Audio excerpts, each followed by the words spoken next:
یہ سلمان ہے Muscat Oman سے۔ ذکر قلبی عبادات پہ تو اثر انداز ہوتا ہی ہے، کیا رزق کے حلال، خاندانی معاملات، معاشرتی تعلقات وغیرہ بھی تصوف کا حصہ ہی ہیں؟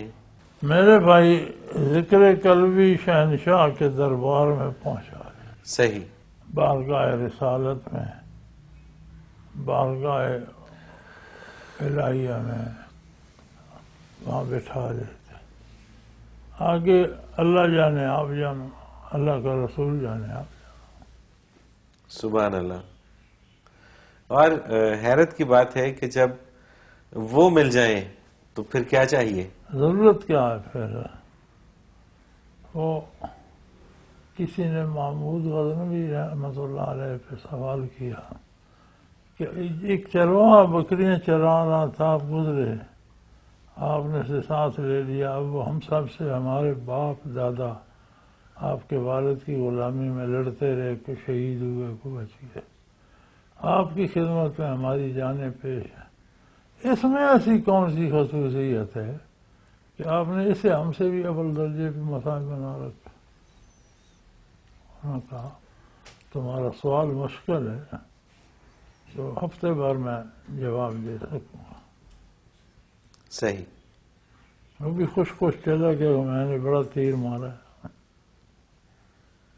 دوسرے تیسرے دن بادشاہ نے کہا جی فتوحات کا جشن منایا جائے گا اور انعامات دیے جائیں گے، سارے غازی فاتحین میرے ساتھ اکٹھے ہوں۔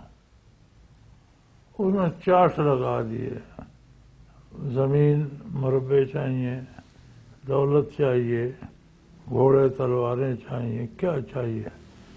تو حکم دیا بادشاہ نے کہ بھئی ساری تصویریں لگی ہیں، جس کو جو چاہیے اس پہ ہاتھ رکھو۔ صحیح، سارے اٹھے، کسی کی جس طرح دلچسپی تھی، کسی نے دولت پہ، کسی نے زمین جاگیر پہ۔ بادشاہ نے کہا یار تم بھی کچھ چن لو۔ اللہ اکبر۔ وہ اٹھا، اس نے بادشاہ کے کندھے پہ ہاتھ رکھا۔ تو جب بادشاہ میرا ہے تو بادشاہی میری ہے، پھر اور کیا چاہیے؟ اور کیا چاہیے؟ اس نے کہا چیزیں بھی لے لو اور یہ دیکھ بھی لو کہ اسے تم پہ فضیلت کیوں ہے۔ بے شک، بے شک۔ تو اللہ کا احسان ہے، صحیح ولی اللہ جو ہے وہ آپ کو بارگاہ رسالت میں لے جائے گا، بارگاہ ربوبیت میں پیش کر لے۔